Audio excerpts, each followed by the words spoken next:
Hey guys, it's Anna and welcome to my channel. Today, I told you this was coming, I am featuring fragrances that scream Femme Fatale. Okay, we are talking temptress, seductress, enchantress. Just flaming hot, bold energy. The first one, you already knew this was coming, so I'm just gonna start with it. This is Ex Nihilo Brompton Immortals, and first of all, I think saffron is a note that really encapsulates this overall persona. It's such an exotic, mysterious, addictive, attractive note in perfumery. It smells very magical to me. This is one of the best rose fragrances I have ever smelled. If you are picky or particular with rose, don't be afraid to try this because I feel you.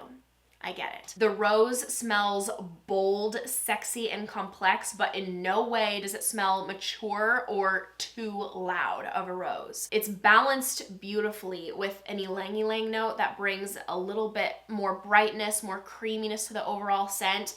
There is an ultra addictive vanilla, and that paired with the saffron is killer. It has a lot of character to it. There's a boldness. It's grounded with patchouli and aluminum, and then it has a good amount of like a spicy pink pepper, which Mona mentions often is a note that evokes the feeling of falling in love. So it definitely feels enchanted, like there's a love spell going on here. And in my opinion, this is by far the best fragrance from Ex Nihilo. Like it really has a special place in my heart. Next up, we have Maison Crivelli Hibiscus Mahajad. And as you may know, Parfum de Marly Delina is one of the most popular women's niche fragrances on the market. To me, Delina definitely has a sensual aspect of the fragrance, but then it also smells just very put together, very classy, very pretty, very girly.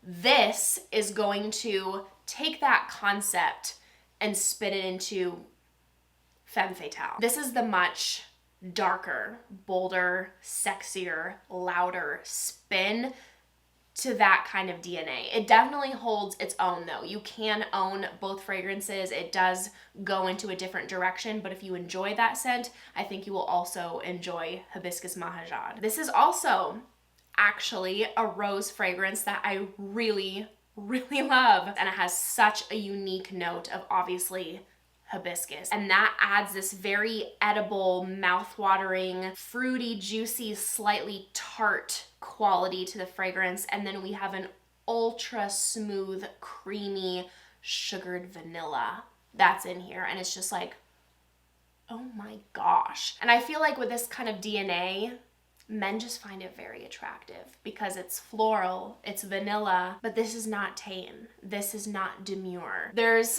a subtle base of a mint and a leather in there. It's definitely supporting in my opinion, but it gives it attitude. When I smell this, I picture a long, skin-tight, deep red dress. And this is truly one of my most powerful fragrances in my collection.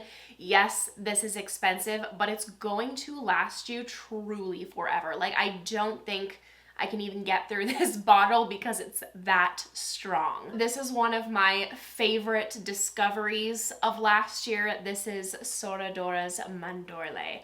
And immediately when I smelled this, I thought this is something that an enchantress would wear. It smells so beautiful and sexy, but it smells dark. It's so enticing. That dark quality to the fragrance is good. Okay, it's good. And this just borders that gourmand line. It's definitely not too gourmand by any means, but absolutely has those elements.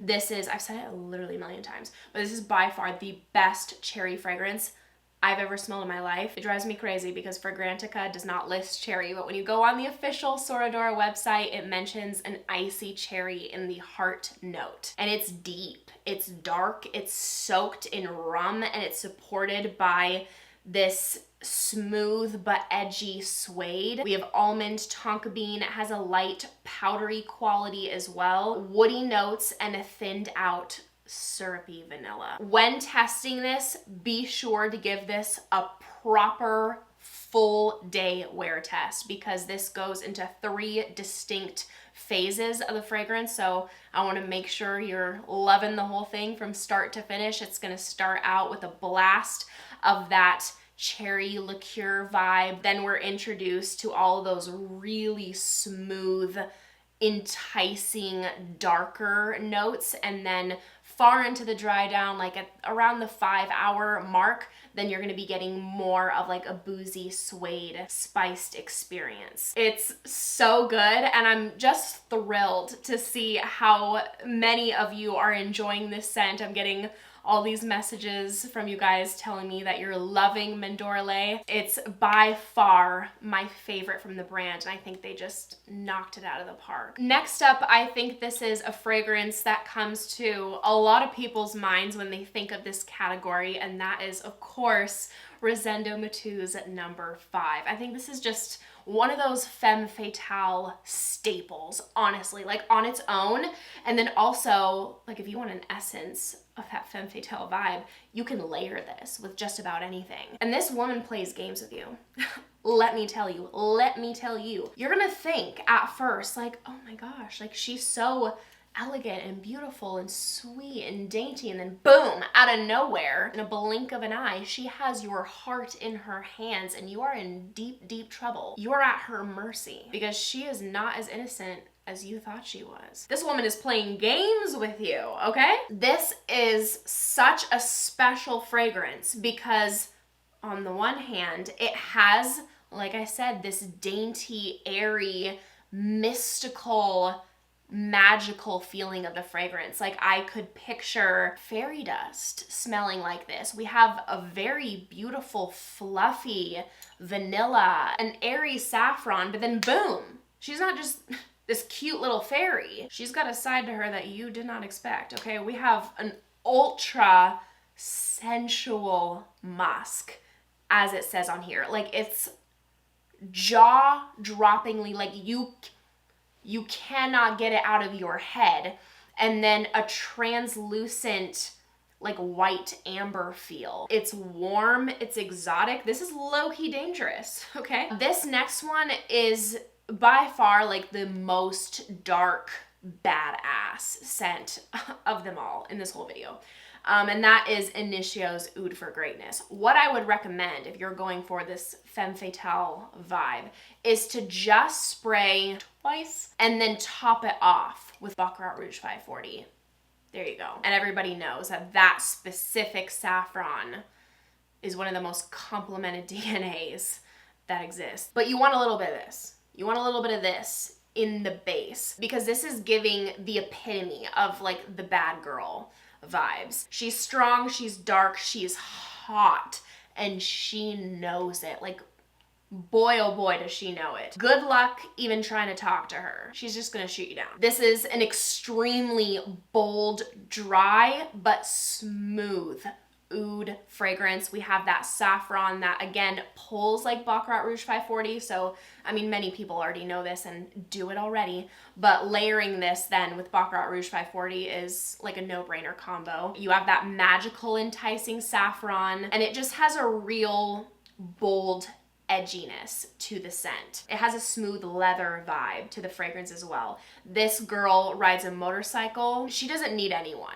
She truly doesn't. Like, it's her world and we're just living in it. Not for the faint of heart. This next one, she's a smooth talker. People will do anything to get their face buried in your neck. This is, of course, Parfum de Marly Herod. So incredibly addicting. There's no apple listed in here, but I definitely get this intoxicating, alluring, warm apple, cinnamon spice cider vibe to the fragrance. The vanilla that's in here is one of the best vanillas I've ever smelled in a fragrance. It is incredible. It's so ridiculously smooth.